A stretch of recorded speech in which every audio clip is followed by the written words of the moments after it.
lahat and we are here na naman sa Kumpletos Recados at syempre, ang ating kasama tuwing Thursday. Sino nga ba ang nag-iisang Attorney Pogi? Ako na lang talaga mag-i-intro para sa kanya. Ayan, si Attorney Mark Tolentino. At syempre, kasama ko syempre dito si Papa Dance. Sinolo ko na kasi nasa akin yung camera. It's my time. Attorney Pogi kesa sa akin? Oo. Co-host ako dito Hindi kasi siya yung malapit sa akin, so siya yung una ko nakita. Oo, ganun talaga. Hindi ko sabihin kung sino malapit sa'yo, yun ang nagbira naman, di naman. Sige, ulitin ba natin, Papa Dance? Last year pa tayo magkasama dito. Naharangan ka lang ni Attorney Pogi, nakalimutan mo na kagad ako. Ganun talaga, Papa Dance. Pag nagkakaroon ng Apple of the Eye, nagkakaroon talaga ng ganun. Apple of the Eye. Narinig ko yan, ha? O sige, ulitin natin. Nakakaya naman eh. So ako po, ayan, ito, kasama nyo kami ngayon sa Kumpletos Recados. Siyempre, ako si Bien Dacles. Ako naman po si Dennis Antenor Jr. Magandang tanghali po sa inyong lahat. At syempre, ngayong araw na to, pag-uusapan po natin ang mga batas. At syempre, pagkabatas ang pinag-uusapan natin, nandiyan si Attorney Pogi, Attorney Mark Tolentino. Mark Christopher Tolentino. Yun, kinumpleto na. Kailangan pala buo. Kompleto. Kasi kadalasan pag gaganyan mga kailangan buo pangalan, ang unang nagagaling siya, nanay. Nanay. Kasi siya yung nag-isip ng Oo. pangalan. Saka hindi biro yan na mag-isip ng pangalan. Kasi yung Mark sa tatay ko, yung Christopher sa nanay ko. Ganun. Christopher ang pangalan ng nanay mo, ano? No, yung nagbigay ng pangalan. So, Mark Christopher. Wala mo ng Mark Christopher. So, Okay, kailangan maganda pag-uusapan natin ngayon. Maganda po pag-uusapan natin ngayon. Marami kayong matututunan, lalo na yung mga blank dyan. Mga blank? Ano yung mga blank na yan? Buti hindi ako natatamaan dyan. Yung mga blank dyan, marami kayong matututunan ngayong araw na ito. Dahil batas ang pag-uusapan natin. Anong pag-uusapan natin? Ito, panoorin po natin.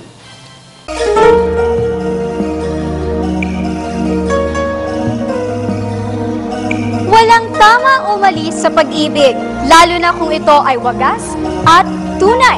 Ang pag-ibig nga raw kapag dumating sa sino man, hahamakin ng lahat, masunod ka lamang. Sabi pa nga ng iba, love is blind. O kaya naman, ang pag-ibig, walang sinisino, walang ano-ano.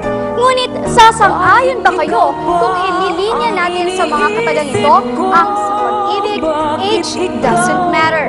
O wala raw kaso ang edad, love. Marami ng kaso ng May December love affair o yung mga pagmamahalang mayroong malaking agwat sa kanilang mga edad. Sa katunayan, hindi na ito bago sa atin. Noon pa man hanggang ngayon ay masasabi nating hindi ito mawawala sa puso. Marami pa nga sa mga sikat na personalidad, mapatelebisyon man yan, politika. Sabay pagpasok ay dalota. Bakit kami agad?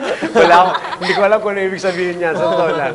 Hindi naman ako nagsa-switch eh. Ikaw first gumaganyan ka after. Maganda pag-uusapan natin ngayon. Ano? Parang ano, no? Alam nyo, ako yung mga panahon ng mga lolo't lola natin, ang hawakan ng kamay, parang pag nakipaghawakan ng kamay noon, tinatago mo yun eh. Di ba? Tinatago mo. Parang ngayon, parang pakitaan na. Kumbaga PDA eh. Parang PDA na. Pwede na lahat. Ano? Pwede na. Tapos yung ano natin, yung pasensya sa pag-aantay, nababawasan. Kaya yung mga kabataan ngayon, masyado nagmamadali. Lahat nagmamadali. Yung iba mga ganun ba pa kasal? Correct, di ba? Kasi meron ako isang nabasa na may kinalaman dyan, ang social networking site. Totoo. Kasi yung pasensya ng tao, medyo nababawasan. Kasi nga, di ba, pag nakakita ka ng video na 1 minute, panonoorin mo yan eh. Pero pagka 15 minutes, hindi mo na panonoorin yan. Di ba? So yung pasensya natin, nababawasan ng nababawasan. So, ang pag-uusapan po natin ngayon, timing to eh. pagmamahal sa isang... Teka. Ang pag-uusap, parang voice over tapos kayong dalawa pinakikita. Hindi naman ito minoridad din. Mukha lang. Hindi na minor si... Mga legal consequences of having a romantic affair with a minor. Yes po. Pag-uusapan natin. Okay, unang-una, kunwari hindi pa natin alam, ano muna yung maituturing na minor? Yung minor pag below 18. Pag below 18. So, pag 18, hindi na minor. Hindi na minor. Pag 17, minor. Minor yan. Okay. Kasi po, may love affair na below 12, may love affair na below 18. Okay. Kasi po, may nakalagay pa sa ating culture that may mga tanong kasi na ang puso lang ang makakasagot. Ah. At may mga sagot that ang damdamin lang ang makakaunawa. Parang galing sa'yo, Atty. Yun Sa'yo yan. yata galing. Prinsip yata. Tapos, yun yan. So that's why may mga legal consequence if you have having an affair with a minor. pero pag pinag-usapan natin ng affair, hindi pa kasal, ano? Hindi pa. So, pinakikialaman pa rin ng batas pagka yan ay mag-boyfriend o mag-girlfriend pa lang kayo. Kasi yes. that's an affair. Yes po, That's yes an affair. po, parang ganun. So, doon pa lang, pinakikialaman na ng batas. Kung Yes if po. you're having a relationship with a minor, pwedeng pumasok ang batas dito. Tama. Okay. So, pag pumasok ang batas dito, if you're having, yan, yung mga nanonood, ha? If you're having a relationship with a minor, makukulong ka ba kaagad? O pwede ka bang ireklamo? Pwede ka bang ikulong? Actually po, nakalagay po sa ating revised penal code na may tinatawag na simple seduction, qualified seduction. Okay. Okay? Ano yung simple seduction? Ano yung qualified seduction? Okay. So it means simple seduction and qualified seductions are private crimes. Okay. When I say private crimes, only the offended party can file the case. So it means yung minor, pwede mag-file, yung parents ng minor or yung guardian ng minor, yun lang ang pwedeng mag-file. Okay? So, Okay. any other person cannot file with respect to simple seduction and qualified seduction. So, pag walang Pag walang nag-file ng kaso, oo. wala. walang kaso? Madi-dismiss yan on the ground that it is lack of jurisdiction. Kasi po, yung complaint ng offended party is jurisdictional, it's a requirement. Kung yun ang ipa-file, yung qualified seduction or simple seduction. Pero pag yung i-file, yung tinatawag na child abuse law, kahit sino pwede mag-file. Kasi child abuse law is a public right. Oh, okay. So, pagka child abuse law, pwedeng kaibigan, pwedeng kapitbahay. Pwede. Pwede. Pwede Or yan. estado. Pwede po yan. Pwedeng estado. Pwede. Public siya. Tapos, kunwari, siyempre, walang kakayahan, sabihin natin, walang kakayahan mag-file yung nagreklamo, so yung estado ang magpa-file ng kaso, O, parang laban ganon. doon sa... Parang ganon. So that's why yung issue about may kaso ngayon about a lawyer filing a case, parang madidismiss yan on the ground that ang kailangan mag-file, kailangan ng offended party, hindi kahit sino. Pangalawa, kailangan yung complaint affidavit mo based on personal knowledge. Personal knowledge. So, kailangan first hand. Oo. Kailangan alam mo yung pinagsasabi mo dyan. Oo. Kung wala ka alam, wala kang personal knowledge, hearsay lahat yon. And hearsay has no evidentiary value ng ating batas. So pag hearsay, pagka hindi namin, ano to, attorney, kailangan aminin muna nila na mag-boyfriend, mag-girlfriend muna sila bago natin maisampa yung kaso? Not necessarily, pero kung yung girlfriend mo o yung boyfriend mo is a minor, kailangan i-comply mo muna yung requirements ng batas in order that maging liable ng simple seduction or qualified seduction. That's why we should know ano yung simple seduction, ano yung qualified seduction. Okay? When we say simple seduction, qualified seduction, kailangan ang victim babae. From the root word seduce. Seduce. So, when we say qualified seduction, kailangan ang victim must be a virgin. No. Okay. Kailangan. Parang hirap naman yata.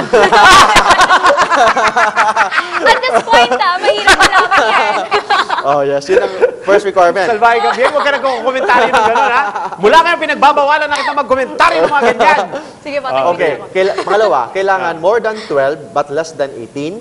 Okay? More than 12, but less than Less than 18. 18. Okay? Okay. And third, kailangan nakipag-sex siya sa isang lalaki. And yung sexual intercourse was done because of abuse of authority, Okay. relationship, or consent, or confidence. Okay. So, kailangan may abuse of authority, abuse of relationship. For example, you are the boss of the house, yung maid mo, niligawan mo, then siniseduce mo. And the maid is a virgin. Pero hindi si Senator Enrile yung sinasabi mo dyan, attorney, ha? Hindi siya yun, di ba? hindi siya. Hindi Wala siya. namang drain Parang Name. nililinaw lang natin. Oh, Kasi yes, yes, kahapon, yes. ganyan ang mga pinag-uusapan. Hindi yan. It's only an example. Sample lang yan. So yun ang mga requirements. Ano ba yun? So, kailangan natin na i-prove that a girl must be a virgin. Of course, virginity is presumed. Eh, paano pag hindi na virgin attorney? Hindi siya qualified seduction, simple seduction na lang. Simple seduction. Simple seduction. Oh, yes. Kasi pag simple seduction, yung victim below 12, or more than 12 but less than 18, di kailangan ng virgin. Then, nakipag-sex siya sa isang lalaki because of deceit. So, hindi kailangan ng virginity. Kung virgin, qualified seduction. Kung may abuse. Kung hindi naman virgin, simple seduction lang. And iba yung penalty niyan. Ano yung Tukso. So, Kasi po, Akala ko ang nagwasak ng maraming tahanan si Yolanda. Tukso pala.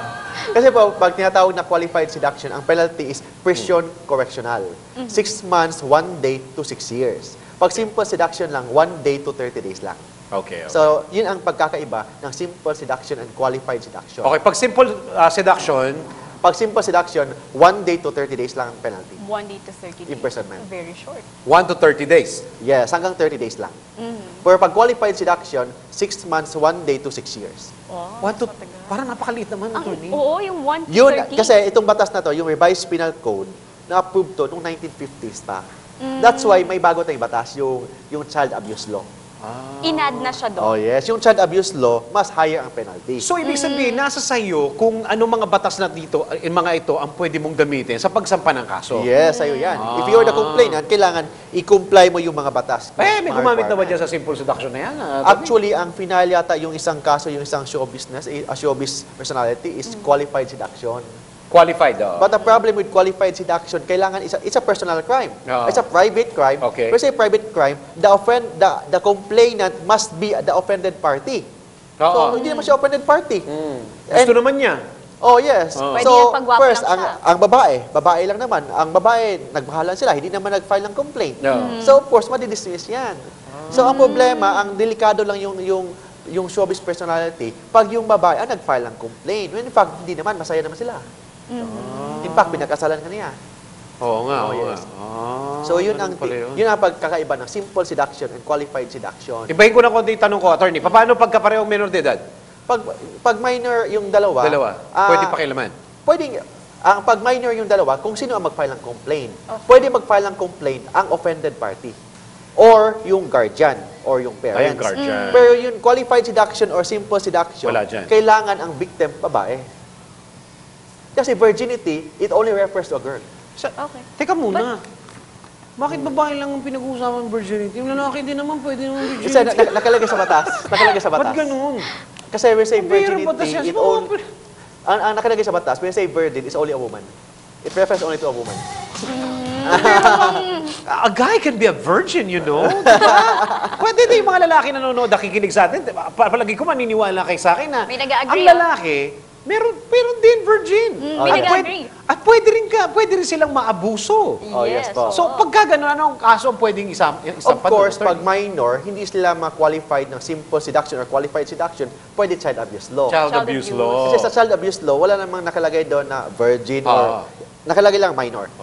Eh sabihin na natin, minor yung lalaki, tapos yung sabihin natin, Yung babae yung kaso ng mamasang. Oh, yes. Mamasang, yeah. Pag ganon, nakalagay kasi sa RA 7610, yung sa child abuse law, kailangan may maltreatment.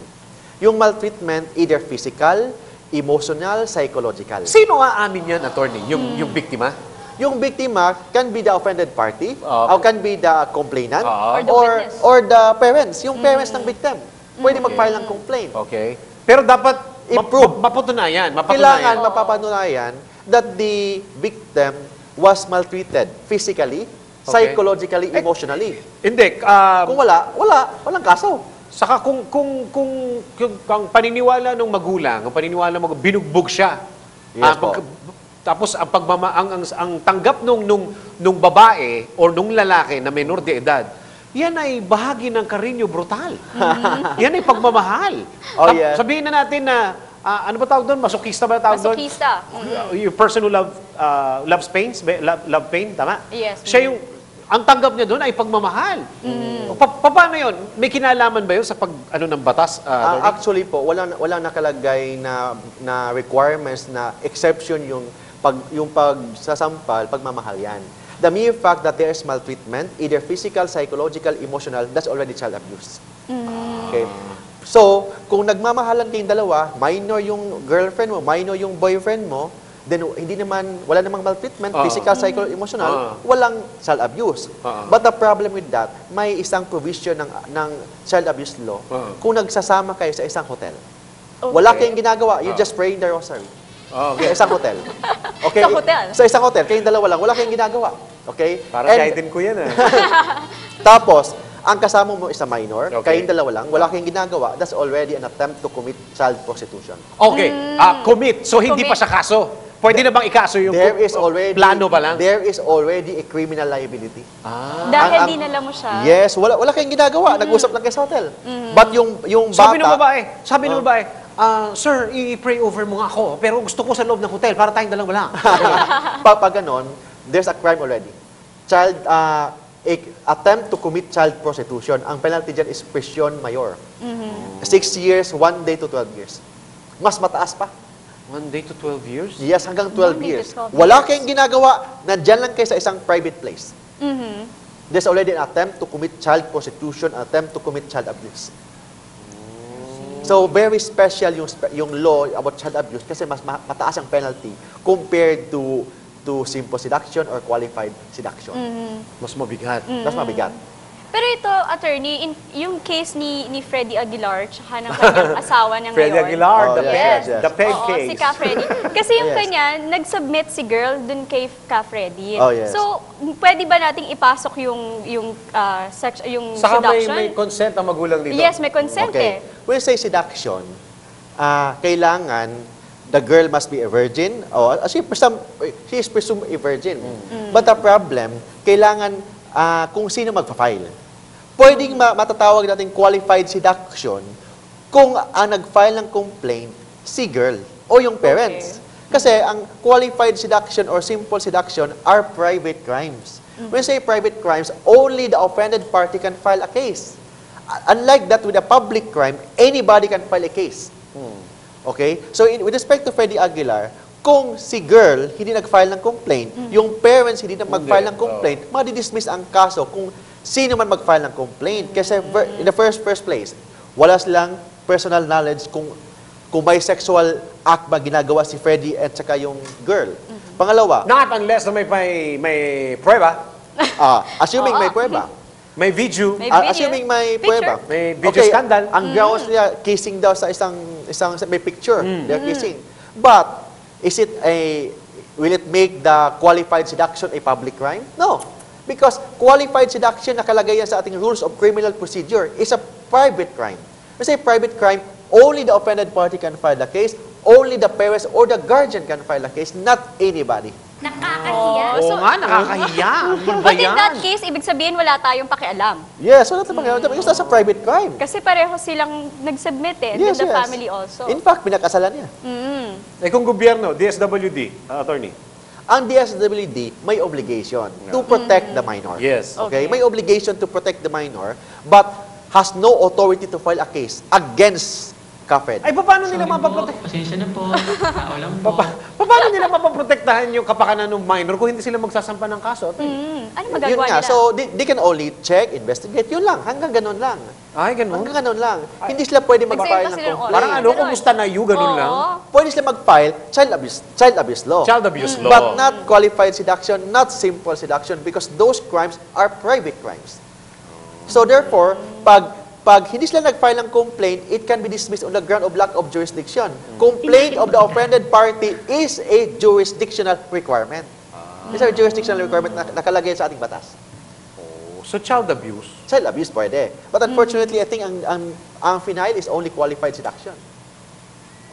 So it means baba. malaki yung chance na ma-dismiss on the ground of lack of jurisdiction. Oh, yun yan. Parang safe na. Oo. Parang narinig ko na si Freddy Aguilar. Sinasabi niya sa mga kalalakihan. Sabi niya, hinggit lang kayo. Oo. Ingit lang kayo. Oo, Ingit yan lang ang kayo. kasama ko ngayon. Pero ito, ipasok lang natin, attorney, yung tungkol dun sa pagpapalit niya ng religion Oh, yes. ni Ka Freddy. Pwede ba yun dun sa batas natin? Nire-recognize ng Oo, batas yun, eh. Actually po, recognize nakalagay sa ating civil code ng Philippines. Actually, the civil code of the Philippines was amended. Ngayon, ang age of majority is already 18. Okay? But yung civil code, amended by the Family Code of the Philippines with respect to family relation, hindi inamenda yung Muslim law. Okay? Yung Muslim law is nakalagay po sa batas ng Muslim law na pag ang lalaki is 15, ang babae age of puberty na magpakasal. Okay? But kailangan ang lalaki is a Muslim or both are Muslim and kailangan kinasal sila pursuant to Muslim culture and pursuant to Muslim law.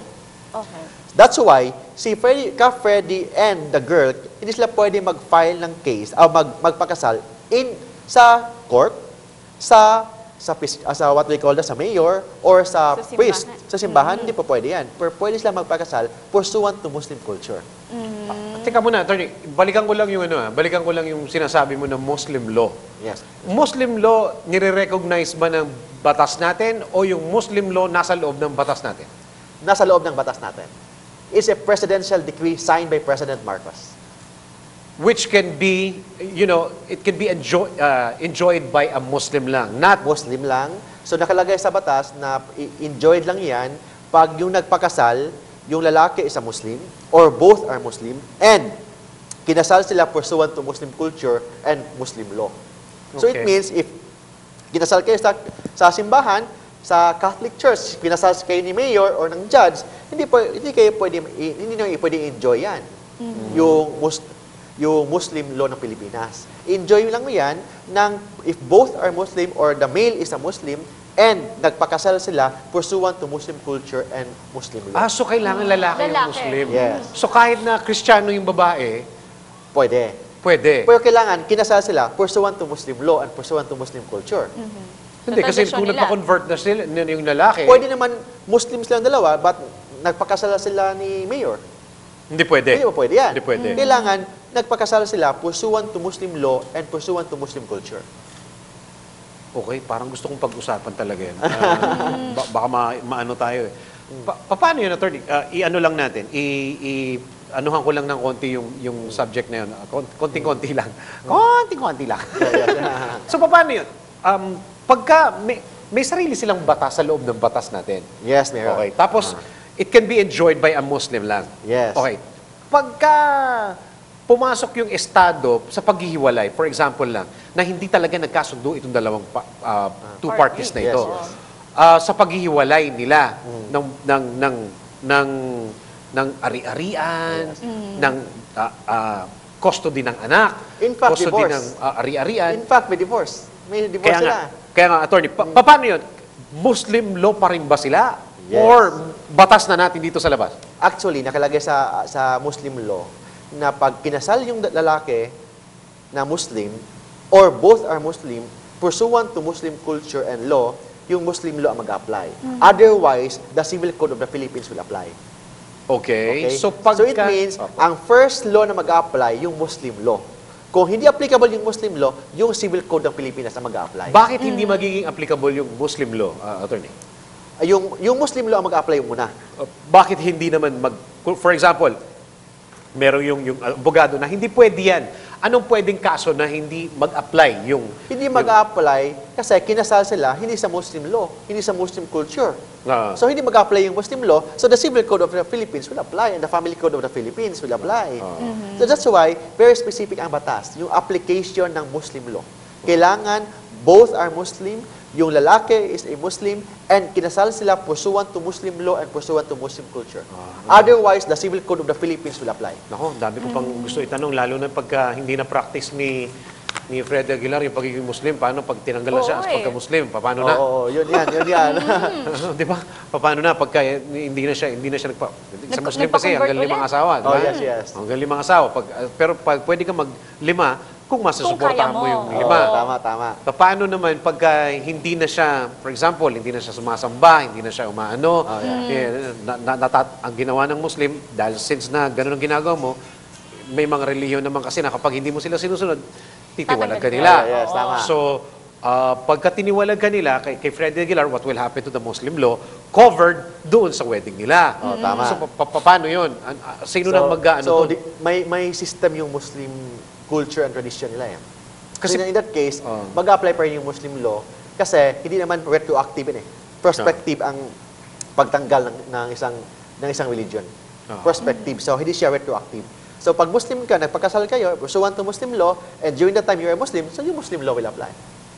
Okay, marami pa akong gustong itanong sana. Napakarami pa. Pero, tsaka na lang natin siguro... So, ang another issue about this case is yung pagtatanan. Kung magtanan yung lalaki at saka yung babae, and yung babae is a minor, Okay. so anong consequence? Okay? So, assuming na yung babae pumayag, may obligation, may criminal Attorney, liability ba? ano lang kita ng konti yes. For example, wala na tayo sa Muslim law, dito Oh, tayo yes, sa yes. batas. Ano ang turing ng batas sa 17 years old? Walang kumpletong pag-iisip. Yes. Okay, It's so, still a minor. minor No pa rin. capacity to give consent. Okay, pag ang desisyon ng minor, pagka tatanungin ng Estado ang minor, since na hindi makapag-desisyon ang minor, ang magdidesisyon sa kanya yung mga guardians or the parents. Yes, tama yan. Okay. Pagka nagdesisyon naman yung parents, i-recognize ba ng batas? Pag below 18, ni-recognize nga na batas. And that's why, ano yung legal consequence when a law is considered a private crime? Kasi private crime, kailangan ang mag-file ng complaint yung offended party. So it means, pag pumayag yung parents, but yung minor, pwede mag-file ng complaint pa rin eh. So, hindi pa rin. Hindi pa rin. Kasi ang minor can still file a complaint. Oo nga, Kasi kailangan the siya mag-file. Oh, kung hindi siya mag-file ng complaint, then yung parents nila pumayag, so there's no criminal liability. Mababago pa natin ang takbo ng buhay natin. Oo nga. Ang hirap ng baguhin. Oo. So pagka pumayag yung, sinasabi mo ba, attorney, sa amin, na Parang kapag arranged eh. pagka-arranged yung, Oo, parang yung arranged wedding, na siya. kahit na minor yung babae or lalaki, tapos ano na yung, nasa legal age na yung magkabilang part ng party or malalaki o babae, pwede na basta may consent ng magulang. Pag minor, yung marriage is void.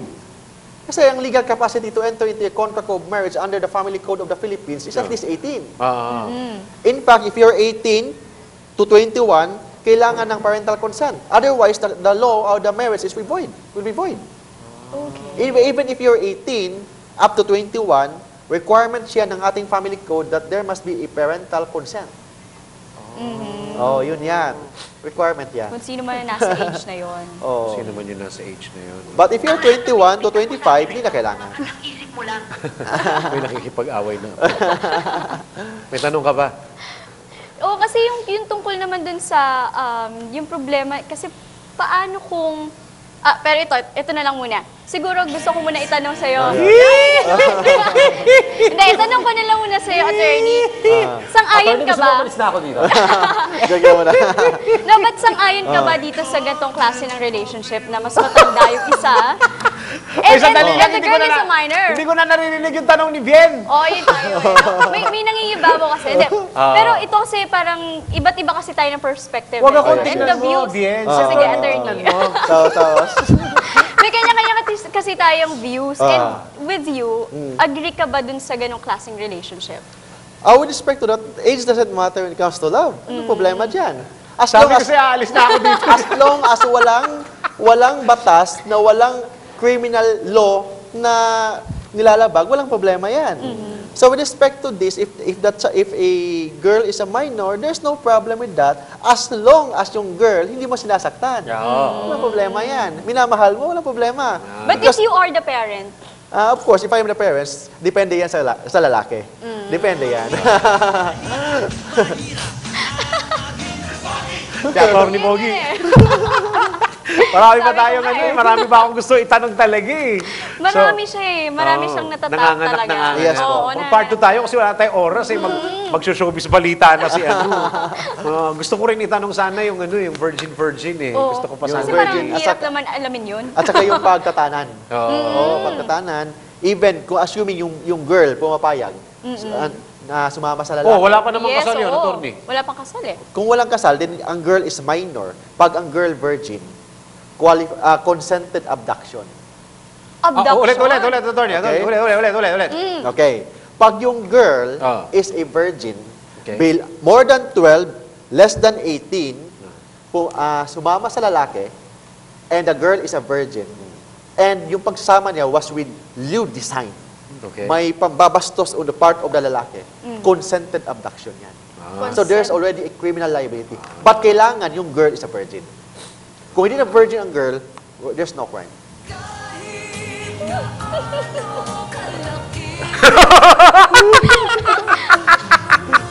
Kahit gaano kalaki ang pag-ibig. Oh, yan. Pero pag dalawa minor nagtanan, Pag dalawang minor nagtanan, Party na. sabihin natin na pareho 16. Teka muna pa, attorney. Ano ang kino-consider na pagtanan? Hindi umuwi? of course, yung sumama, dinala. Dinala May ng dalang lalaki. gamit. Okay. Yun yung, So, ibig sabihin, kunyari ako yung magulang. Ha? Hindi, ikaw na lang, attorney. Ay, nangyari sa mga anak ko yan. Kunyari, magulang ka, attorney, ganyan, ano?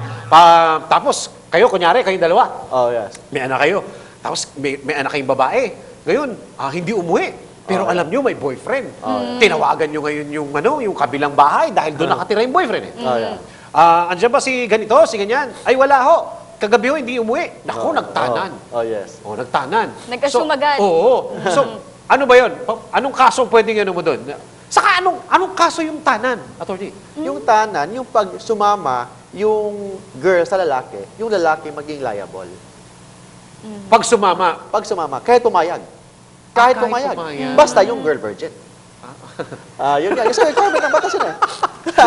ang laki no, ang laki nung ano. Pero kapag minors pareho, Pag minor pareho, then, of course, when you say abduction, ang accused must be the girl, the guy. The guy.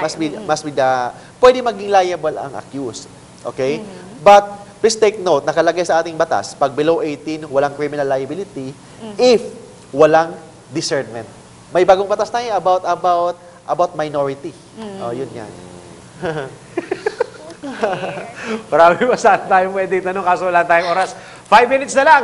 Ano ang pwede mong ipayo, attorney? Ngayon walang namin kukuha ng payo on a personal level. Ha? Oh, yes. wow, on a personal, On a personal level. Ano pwede Yeah. nating ipayo sa ating mga kababae? Hindi pala pwede personal si attorney. Low lang? Low Batas lang? Low. Batas lang. Kayong dalawa lang yung sa personal. Ano pwede mong ipayo sa kanila? So with respect to love affair, please take note that hindi kasalanan ang magmahal, hindi kasalanan ang magmamahal or may minamahal. Basta wala lang nilalabag na batas. Ulit, attorney. Ulit, Ngayon wala na yeah, ulit, Ngayon wala na ulit. pakinggan nyo. Ulit. Walang kasalanan. Hindi kasalanan ang magmahal, Hindi kasalanan magmahal. at hindi din kasalanan ang may minamahal or may nagmamahal. Walang criminal, as long as you never violated any law, walang problema. In fact, God is love. So walang problema yan.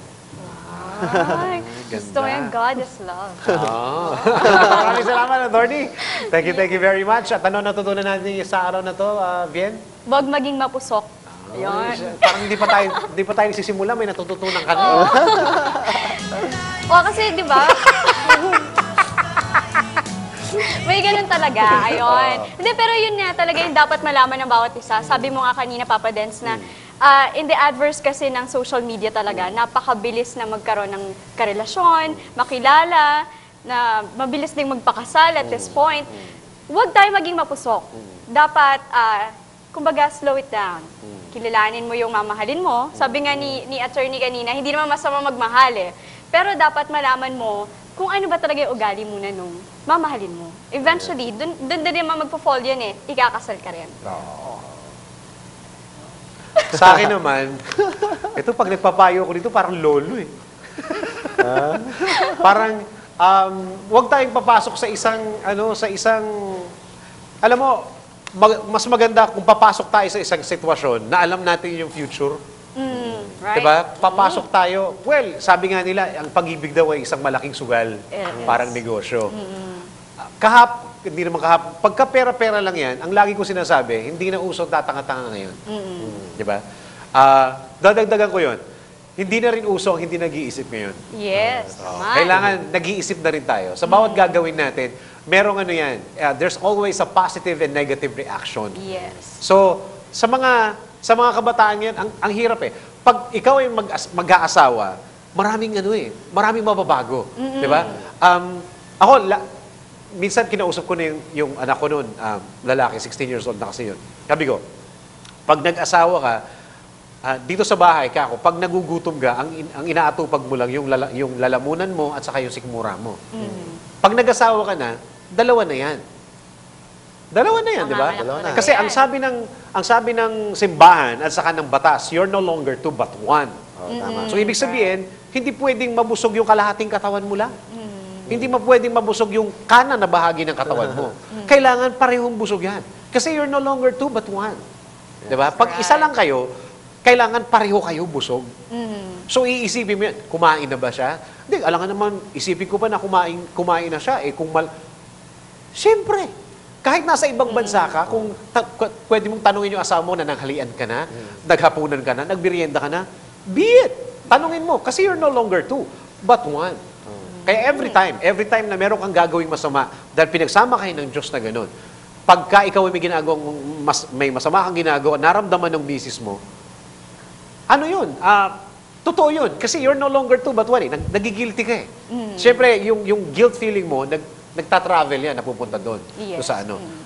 Moral lesson, huwag ka maging guilty. Hindi, joke lang. Panindigan mo ang ginawa mo, gano'n. Ano na? Panindigan mo ang ginawa mo. Oo, dapat iba-iba. Pag-isipan nyo. Ako, minsan, nagkwento kami ng misis ko na sabi niya, hindi pa niya ako kilala. Pinagdadasal na niya ako eh. Ngayong ganitong kabata kayo, yung mapapangasawa nyo, ipagdasal nyo na lagi nyo siyang protektahan, kasi, di ba, pag ang Diyos ang nagplano, magpaplano yan. Wala makakapigil sa plano na yan. Kung para sa'yo, for example, si Vien at si attorney ay para sa isa't isa. For example lang, di ba? Ipagdadasal ngayon ni Vien, Lord, protektahan mo si attorney Pogi, di ba? Paano kung naputulan ng payan? Di, ang pangit na niya.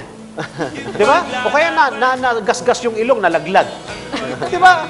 Pero kung pinoprotektahan yan at magiging perfect yan para sa'yo, sa darating na oras, wala namang hindi perfect time ang Diyos eh. Laging timing kung gumawa yan. Ba't ang daldal nyo? Ang dami yung sinasabi, ha? Masyadong ayan, nanonood yung mga anak ko. Hi, Chloe! Hello! Hi, baby Ashley! Si Ashley, anak ko sa kayo, si Chloe. Pero 5 years old, saka 1 year old pa lang yun. Malayo-layo pa ako dun sa problema ko.